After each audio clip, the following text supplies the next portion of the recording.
Ciao ragazzi e benvenuti. Dunque, come avevo promesso, il video di oggi riguarderà il mio setup digitale, ovvero quel setup che utilizzo in situazioni particolari, quindi come location piuttosto piccole, locali, spazi dove il palco non è molto grande, quindi non c'è la possibilità di portare i due AC30, la pedaliera e la produzione completa. L'avete già visto utilizzato su qualche vlog, specialmente nei vlog passati, questi del periodo invernale del tour dei Queen on Fire. Ho fatto anche una presentazione al Red Special Meeting 2021, quindi molti di voi l'hanno sentito anche dal vivo come rende sull'impianto, e questo setup sfrutta sempre la tecnologia di Amplitube. Infatti utilizzo la pedaliera iRig Stomping accoppiata a un dispositivo mobile che può essere l'iPhone o l'iPad. In questo caso la recensione, anche per una questione di visibilità, sarà fatta con l'iPad. Prima di iniziare il video faccio una piccola premessa, anche se molti di voi già lo sanno, prima che legga dei commenti qui su YouTube. Questo non è il mio rig usuale, bensì, come ho detto all'inizio del video, un rig specifico per determinate situazioni particolari durante l'anno. Se siete interessati al mio rig completo, quello che porto in tour, nei tour estivi con i Queen on Fire, quindi con i bei amplificatori grossi, rumorosi, pesanti, pedaliere e quant'altro, trovate il video rig rundown sul canale, quindi andatelo a cercare, così potrete vedere anche il setup analogico e old school. Ok, iniziamo il video. Ok ragazzi, il fulcro del setup digitale, come lo chiameremo, è ovviamente la iRig Stomp dell'EK Multimedia. Questo è un prodotto che è già in commercio da qualche anno, quindi sicuramente avrete visto già delle recensioni qui su YouTube, oppure magari già ce l'avete. Parliamo comunque di un'interfaccia audio ad alta qualità con un campionamento a 96 kHz a 24 bit, che sostanzialmente instaura una comunicazione MIDI con dispositivi mobili e fissi. Per dispositivi mobili ovviamente parliamo di iPhone e iPad. Per quanto riguarda i dispositivi fissi invece parliamo di Mac o PC Windows. Ok, iniziamo subito a vedere la parte posteriore di questa pedaliera. In primis abbiamo l'input, che può essere sia da strumento, quindi con jack, che microfonico, quindi XLR, se vogliamo appunto collegare un microfono a questa pedaliera. E vi faccio notare che anche l'alimentazione Phantom a 48 volt. Successivamente abbiamo l'uscita per le cuffie, le uscite principali stereo bilanciate, quindi possiamo andare direttamente in un mixer, la parte di comunicazione MIDI, quindi sia ingresso che d'uscita, con ovviamente i suoi collegamenti specifici. Qui vediamo altri due jack che servono per ampliare le possibilità di controllo di questa pedaliera. Possiamo infatti aggiungere due pedali di controllo esterni, e in ultimo abbiamo i collegamenti veri e propri al dispositivo dove girerà Amplitube. Infatti vediamo il collegamento USB per i dispositivi fissi, quindi per il Mac o per Windows, quindi un PC, mentre l'ultimo, come vedete dal logo, c'è infatti un piccolo iPhone, è il collegamento per iPhone e iPad. In ultimo abbiamo ovviamente la presa per l'alimentazione, presa d'alimentazione che sfrutteremo solo nel momento in cui utilizziamo un dispositivo mobile. Infatti con dispositivi fissi, quindi con Mac o con PC, questa pedaliera non necessita di alimentazione, poiché sfrutta direttamente quella che proviene dall'USB. Nel momento in cui utilizziamo un iPhone o un iPad, invece dobbiamo collegare l'alimentatore esterno, ma cosa positiva, anzi fantastica, è che questa pedaliera va ad alimentare il nostro dispositivo mobile. Sostanzialmente, se colleghiamo il nostro iPhone o iPad e facciamo un concerto, la pedaliera va a ricaricare il nostro iPhone o iPad. La parte frontale è molto semplice. Abbiamo in cima una zona gommata che ci permette di incastrare letteralmente il nostro dispositivo mobile. Nella parte sotto troviamo 4 switch che hanno diverse funzioni, poi lo vedremo. LED che ci comunica se siamo in modalità stomp o meno, il LED che ci informa dell'alimentazione Phantom a 48 volt. Poi abbiamo il controllo del gain per regolare l'ingresso di questa pedaliera, quindi per calibrarla in base al nostro strumento, alla nostra chitarra, e il volume generale che va a controllare sia l'uscita cuffie che l'uscita stereo bilanciata. In ultimo ovviamente abbiamo un bel pedale d'espressione. La pedaliera è abbastanza pesante poiché è molto robusta, infatti è interamente in metallo. Ok, ora passiamo alla parte sonora.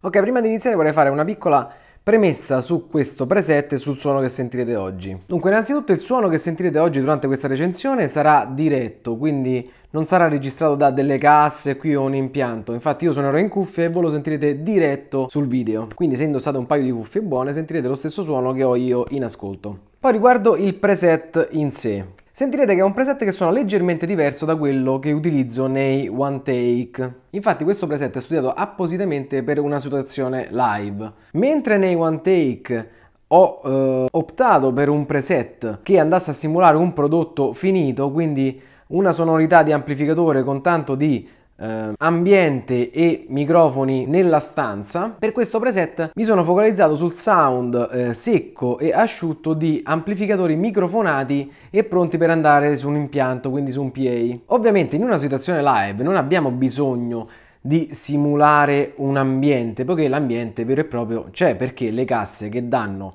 nel locale, nel palazzetto, nello stadio, poi vanno a creare un vero e proprio ambiente, quindi non c'è bisogno di simularlo a monte nel preset. Infatti per questo setup mi sono basato sulla sonorità dei miei amplificatori in una situazione live. Vi spiego brevemente cosa ho fatto. Ho recuperato una registrazione dei miei amplificatori durante un live direttamente dal banco mixer, quindi senza alcun effetto. Il suono puro dei microfoni posizionati davanti ai miei amplificatori. Ovviamente parliamo di un suono piuttosto scuro e secco, che però una volta mandato ad un impianto raggiunge la sua naturalezza. Quindi se sentite il suono leggermente diverso su questa registrazione, non vi preoccupate, quando poi andrete a mandarlo su un impianto avrete tutte le frequenze in ordine. Poiché è come se mandassimo veramente a un banco mixer il suono proveniente dai nostri microfoni di fronte agli AC30.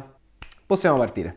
Ok, quindi diamo subito uno sguardo a questo setup. Ovviamente è un preset che è molto simile a quello che già conoscete, che utilizzo per i One Take. Quindi abbiamo ovviamente in primis il treble booster, successivamente vediamo un wah. Io in questo caso ho selezionato un wah della collezione Satriani. Successivamente abbiamo il Fox Phaser. Poi se andiamo nella sezione post troviamo un delay, questo è della collezione Slash, che utilizzo come short delay, quindi per pezzi come These Are the Days of Our Lives, oppure per assoli che richiedono un po' più di riempimento. Nella parte sottostante invece troviamo ovviamente gli amplificatori, ovviamente presi dalla collezione Brian May, parliamo degli AC30 Brian May appunto, tarati in questo modo.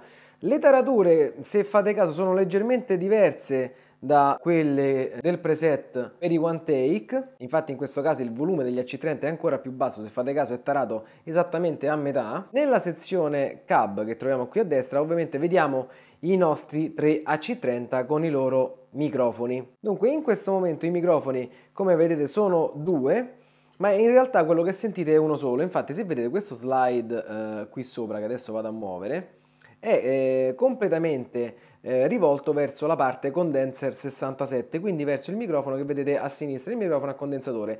Il microfono di destra, il Dynamic 57, in questo momento è escluso. Lo tengo piazzato lì nel momento in cui in una particolare location dovesse servirmi un po' più di punta nel suono, ma tendenzialmente ho sempre utilizzato il condenser 67 piazzato in questo modo. Come potete vedere nell'angolo qui in alto a destra vedete una simulazione dell'altoparlante con i due microfoni piazzati davanti. Gli amplificatori della collezione Brian May hanno incorporato il delay, infatti se muovo questo switch vedete ho il controllo del delay a tre parti, quindi quello che utilizziamo per Brighton Rock, per il guitar solo, è integrato negli amplificatori. Ok, detto ciò passiamo alla visualizzazione che preferisco, quindi la modalità stomp della iRig. La modalità stomp è accessibile semplicemente premendo gli ultimi due switch, quindi il 3 e il 4, insieme per qualche secondo. Vediamo che si accende il LED di colore rosso che ci indica la modalità stomp e la bancata inferiore assume diverse colorazioni. Verde quando un pedale è accessibile, rosso invece quando abbiamo acceso quel determinato effetto. Per quanto riguarda la visualizzazione su iPad, passiamo nella modalità live che vedete qui nell'angolo in alto a sinistra. Clicchiamo sulla modalità live e vediamo che ci si presenta davanti una schermata riepilogativa dei nostri effetti messi nella sequenza della catena. E poi nella parte bassa vediamo 1, 2, 3, 4 e 5 gli switch presenti effettivamente sulla iRig. Quindi se andiamo ad attivare un effetto, ad esempio, non so, prendiamo il numero 3, il delay, andiamo a cliccare lo switch numero 3 sulla iRig Stomp e in automatico la visualizzazione si illumina di giallo. È molto visibile sul palco, è molto comoda e vediamo che a video riusciamo subito a capire che configurazione stiamo utilizzando. Ok, detto ciò sentiamo qualche suono. Ok, partiamo dal suono. Di default il preset parte con treble booster che va nei tre AC30 che ovviamente lavorano in stereo grazie al chorus integrato negli amplificatori, e sentiamo che il suono è questo.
Ok, cominciamo a sentire qualche effetto. Se attivo lo switch numero 1, ovviamente vado ad attivare il Fox Phaser.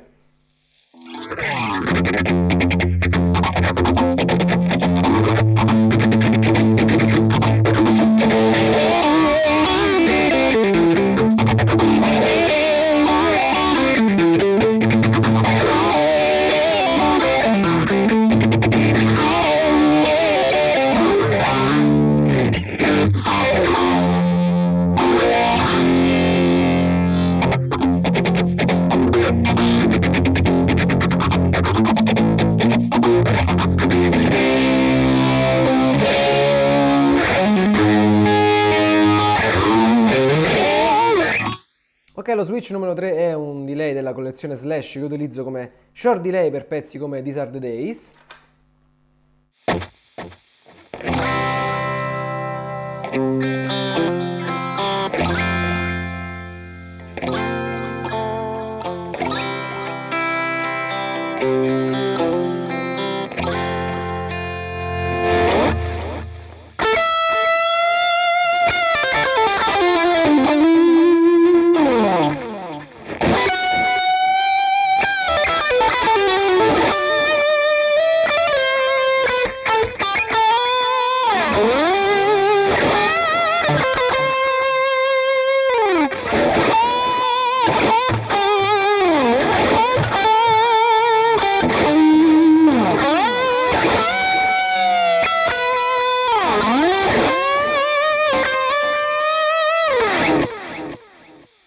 Lo switch numero 4 in questo caso l'ho assegnato al delay per il guitar solo, quindi al delay a tre parti con ripetizione a 800 millisecondi e 1600 millisecondi, che va ad agire ovviamente direttamente negli AC30. Come vi ho detto prima, il delay per l'assolo tipo Brighton Rock è integrato negli AC30 della collezione Brian May.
Lo switch numero 5 che vedete a video è quello integrato nel pedale d'espressione della pedaliera RX Stomp. In questo caso è stato assegnato il Such Wah, quindi il wah della collezione Joe Satriani. Si attiva come tutti i wah con la pressione sulla punta del pedale d'espressione e poi l'effetto verrà controllato direttamente dal movimento del pedale.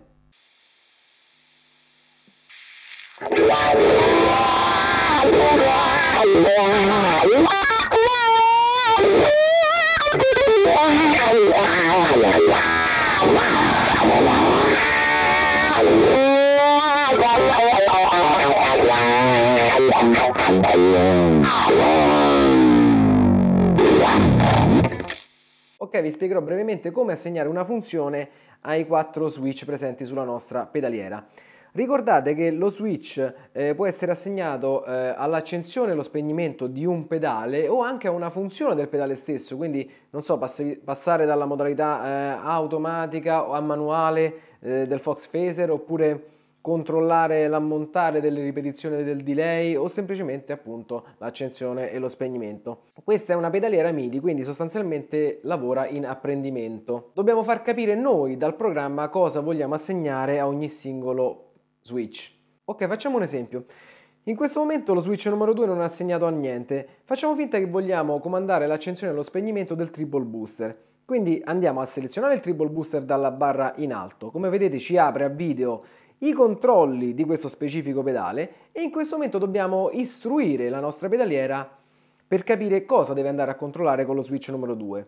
Quindi clicchiamo a lungo su Power, che è quello che ci interessa, e ci compare a video questo messaggio. Sostanzialmente la pedaliera si aspetta un segnale, un input per capire quale switch deve andare ad assegnare a questo controllo. Quindi andiamo semplicemente a selezionare lo switch numero 2 sulla pedaliera. In questo momento, come vedete già in alto, il treble booster è segnato col 2 e troviamo qui nella parte a video che il treble booster, l'accensione e lo spegnimento è controllabile dallo switch numero 2. La stessa cosa la possiamo fare per i 4 switch assegnando quello che ci pare. Per quanto riguarda il wah, ovviamente ha due funzioni, quindi sia l'accensione e lo spegnimento del pedale con la punta del pedale, quello è un controllo. Il secondo controllo è l'ammontare dell'effetto, che è in base alla posizione del pedale d'espressione. Ok, detto ciò vi faccio sentire qualche suono del mio preset.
Ok ragazzi, dopo questa breve panoramica sul mio preset, come sapete mi piace condividere le mie esperienze, le mie impressioni e le mie scoperte. Mi piace condividere anche i miei preset. Come ricorderete in passato ho già condiviso con voi il preset per Amplitude 4, il preset per Amplitude 5, sempre da versione fissa, quindi per Mac o per PC Windows. Anche in questo caso condividerò con voi il mio preset, in questo caso per dispositivi mobili. Il file lo troverete su Facebook, sul gruppo Brian May Tribute, un gruppo collegato alla pagina Marco G di Marco, quindi è gestito interamente da me. Lì troverete il file e tutte le istruzioni per scaricarlo, ovviamente gratuitamente, come è successo anche per Amplitude 4, Amplitude 5, ho sempre condiviso in maniera gratuita i miei preset, quindi lì troverete tutte le istruzioni su come poterlo installare poi sul vostro dispositivo mobile. Con questo la presentazione o recensione del mio preset giunge al termine. Come al solito vi invito a partecipare ai commenti, quindi ditemi la vostra impressione sul suono, su questa pedaliera, se la conoscevate già, se ce l'avete, se avete avuto modo di provarla. Scaricate il preset, utilizzatelo e fatemi sapere che ve ne pare. Come al solito poi se avete domande, dubbi, contattatemi tranquillamente lasciando qui un commento su YouTube o anche contattandomi privatamente sulle pagine Instagram e Facebook. Io come al solito vi ringrazio e vi do appuntamento al prossimo video.